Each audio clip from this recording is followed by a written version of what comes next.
Everyone thought Busisiwe Mkhwebane's fight over a 10 million rand gratuity had reached a dead end.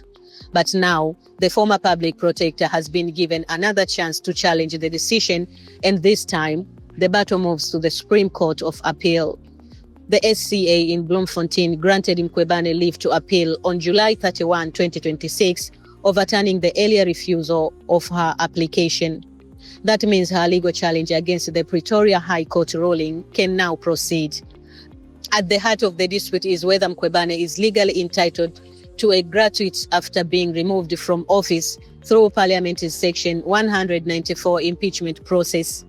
Mkhwebane was removed as public protector on September 12, 2023, after Parliament found her guilty of misconduct and incompetence. She argues that her removal did not automatically cancel her entitlement to the financial benefit. Her lawyers say the case goes beyond her own 10 million rand claim. They argue that the interpretation of the public protector's service conditions could have consequences for future public protectors, the Auditor General, and other heads of Chapter 9 institutions. The key phrase being debated is, I quote, vacation of office, end of quote. Mkhwebane's position is that leaving office through removal should still fall within the relevant service conditions. But the current public protector, Koleka Gcaleka, and other respondents strongly oppose the appeal. They argue that Mkhwebane was removed for misconduct and incompetence and therefore was not entitled to the additional gratuity. Their position is that, I quote, vacation of office, end of quote, refers to a normal departure from office rather than removal through impeachment. They also argue that there is no legal authority to pay the gratuity in circumstances such as Mkhwebane's removal. The legal battle has already gone through several courts.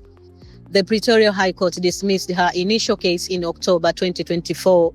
The Constitutional Court rejected her application for direct access in May 2025, while a later leave application was also unsuccessful.